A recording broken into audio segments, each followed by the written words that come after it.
الحمد لله رب العالمين والصلاة والسلام على سيد الأنبياء والمرسلين وعلى آله وصحبه أجمعين أما بعد أعوذ بالله من الشيطان الرجيم بسم الله الرحمن الرحيم فاتقوا الله ما استطعتم واسمعوا وأطيعوا وأنفقوا خيرا لأنفسكم ومن يوق شح نفسه فأولئك هم المفلحون وَإِن تُقْرِضُوا اللَّهَ قَرْضًا حَسَنًا يُضَاعِفْهُ لَكُمْ وَيَغْفِرْ لَكُمْ صدق اللہ العظیم۔ بزرگان محترم، معزز مائیں، بہنیں اور بیٹیاں، میں نے سورہ تغابن کی آیت پڑھی ہے۔ اس آیت شریفہ کا ترجمہ یہ ہے کہ فاتقوا اللہ، اللہ سے ڈرو، مستطعتم، جتنا بن پائے، واسمعوا، اور اللہ کے احکام کو، اس کی باتوں کو غور سے سنو، اور صرف سننا نہیں ہے، واطیعوا، اطاعت کرو، وانفقوا خیرا لانفسکم، اور خرچ کرو، یہ تمہارے لیے بہتر ہے۔ اور اگلی آیت میں اللہ تعالیٰ فرماتے ہیں کہ من ذا الذی یقرض اللہ قرضا حسنا، اللہ کو کون ہے جو قرض حسنا دے۔ آج کی ان دونوں آیتوں سے مجھے دو تین باتیں عرض کرنا ہے۔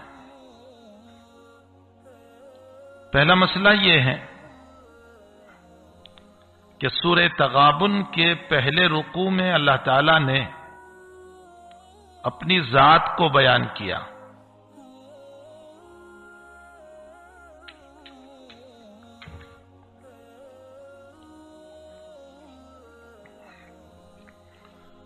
حق تعالی جل شانہ کی ذات والا صفات جو ہیں، لا یسأل عما یفعل وہم یسألون، اللہ جو بھی کام کرتے ہیں اس سے کوئی پوچھنے والا نہیں، لیکن مخلوق سے ضرور سوال ہوگا کہ تم نے یہ کام کیوں کیا تھا۔ اللہ اپنی صفت بیان کرتا ہے، میں علیم بذات الصدور ہوں۔ اللہ اپنی صفت بیان کرتا ہے کہ انہ علی کل شیء قدیر ہے، تمام چیزوں پر قادر ہے۔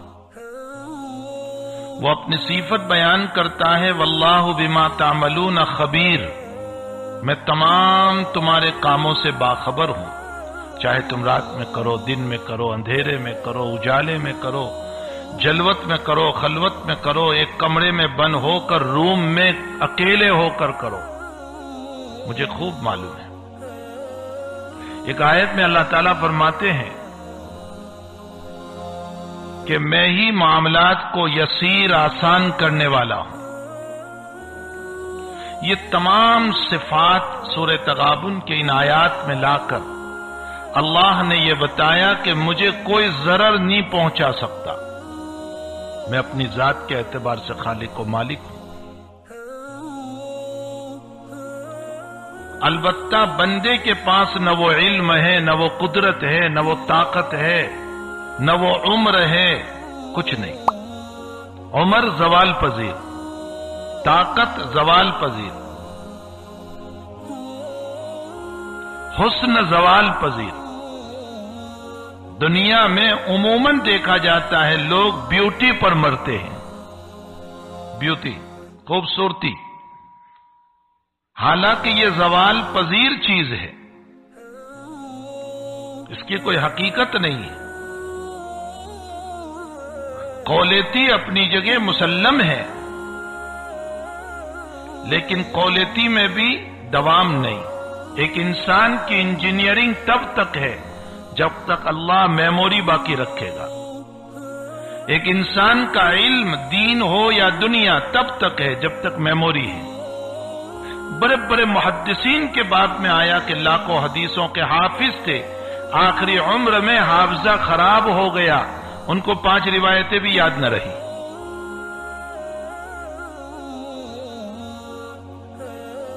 تو حقیقت یہ ہے کہ اللہ کے وہاں اگر کوئی چیز ہے تو وہ انسان کی ریالٹی ہے، اخلاق و کیریکٹر ہے، بہترین زندگی ہے۔ نہ کوالٹی میں ہمیشگی اور دوام ہے، نہ بیوٹی اور حسن میں ہمیشگی اور دوام ہے، ریالٹی میں ہمیشگی اور دوام ہے۔ جو انسان اچھے اخلاق، اچھے کیریکٹر، اچھی زندگی، اللہ کے بھی حقوق اور بندوں کے بھی حقوق، یہ زندگی دنیا میں بھی زندہ ہے، مرنے کے بعد بھی زندہ ہے۔ ہمارے اکابر دنیا سے روانہ ہو گئے، کسی کی موت کو 1300 سال، 1200 سال، 800 سال، 400 سال، 300 سال ہو گئے، ان کے اقوال زندہ، ان کی باتیں زندہ، ان کی زندگی زندہ، ان کی باتوں سے لوگ اپنی تربیت کر رہے ہیں، اس لیے کہ وہ ریالٹی تھی جو اللہ کو پسند تھی۔ تو انسان کو، اور پھر عجیب و غریب بات یہ ہے کہ دنیا میں انسان اپنے اختیار سے نہیں آیا اور نہ اپنے اختیار سے جاتا ہے، نہ وجود اختیار سے، نہ پیدا ہونا اختیار سے، اور نہ دنیا سے جانا اختیار سے۔ تو جب دونوں ہمارے اختیار میں نہیں ہے تو پھر دنیا کی زندگی جو ان دونوں کے بیچ میں ہے وہ اپنے اختیار سے کیوں گزارتے ہیں؟ اسی کے اختیار پر کیوں نہ گزارے جس کے اختیار سے آئے ہیں اور جس کے اختیار سے جانا ہے، اور وہ ہے اللہ کی ذات۔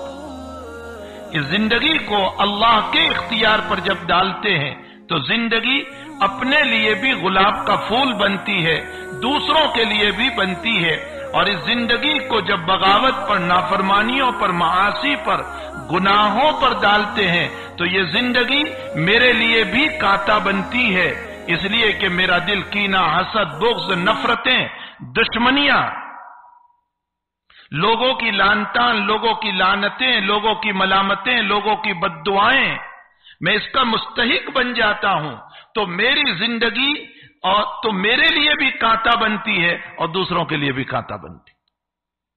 میرا ذہن جا رہا ہے بخاری کی ایک روایت کی طرف، خوب سنو میرے بھائی اور بہنوں، جب کسی کی بددعا چلتی ہے تو وہ صرف لقمہ نہیں چھینتی بلکہ وہ کبھی سجدہ کو بھی چھین لیتی ہے وہ بددعا، اور حیا کو بھی چھین لیتی ہے۔ اللہ اکبر، اللہ اکبر۔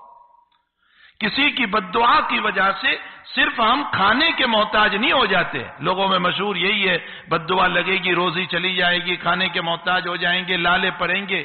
صرف لقمہ نہیں چھینتی بددعا، بلکہ حقیقت یہ ہے کہ کبھی کبھی بددعا سجدوں کو چھین لیتی ہے، عبادت کی توفیق ختم ہو جاتی ہے، حیا چھین لیتی ہے۔ بخاری شریف میں ایک واقعہ ہے، اسی حدیث شریف کی طرف میرا ذہن چلا گیا۔ سعد بن ابی وقاص رضی اللہ تعالیٰ عنہ پر کسی نے ناحق کے الزام لگا دیے، غلط الزام، تو سعد بن ابی وقاص رضی اللہ تعالیٰ عنہ نے اس کو 3 بددعائیں دی، اور ان بددعاؤں میں یہ کہا، اللہ تیری عمر لمبی کرے، تجھے مال کے فتنے میں مبتلا کرے، اور تو دنیا کے فتنوں میں مبتلا ہو۔ یہ 3 بددعائیں دے دی۔ اس آدمی کی دعا، بددعا قبول ہو گئی، سعد بن ابی وقاص کی، صحابی رسول ہے، عشرہ مبشرہ میں سے۔ اس آدمی کی عمر اتنی لمبی ہوئی، اتنی لمبی ہوئی کہ آنکھوں کی پلکیں جو تھی وہ یہاں آ گئی، اور وہ یوں اٹھا کر چلتا تھا، اتنی لمبی عمر۔ اور مال کا فتنہ ایسا ہوا کہ بھیک مانگ رہا تھا، اور دنیا کا فتنہ ایسا ہوا کہ بھیک مانگتے مانگتے اس بڑھاپے کے اندر بھی وہ جوان لڑکیوں کو چھیڑتا تھا، اور لوگ اسے مارتے تھے۔ بخاری شریف کی روایت میں اس سے پوچھا گیا کہ یہ تیرا کیا حال ہو گیا؟ اس نے کہا، سعد کی بددعا نے مجھے ہلاک کر دیا۔ معلوم یہ ہوتا ہے کہ سعد کی بددعا نے اس کی حیا چھین لی، بے حیا بن گیا وہ۔ معلوم یہ ہوتا ہے کہ کسی کی بددعا جو ہے وہ صرف لقمے نہیں چھینتی بلکہ کبھی وہ سجدے بھی چھین لیتی، عبادت کی توفیق سلب ہو جاتی، حیا چھین لیتی۔ تو اللہ کی ذات تو وہ ہے جو کسی کی محتاج